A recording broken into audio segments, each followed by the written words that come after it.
everyone, my name is Ogochukwu Divine from Ebonyi People TV.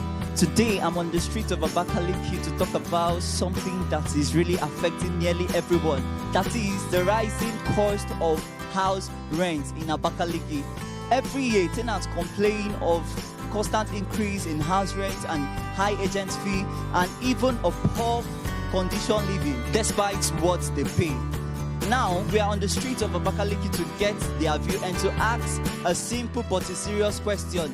Who should be blamed for this constant increase in house rent? Is it the landlord, the agent, or the government? So follow me, let's go to the streets and get the answer.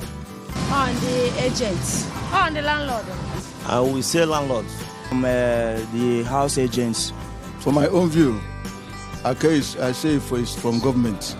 It should be the government. I think it's the government.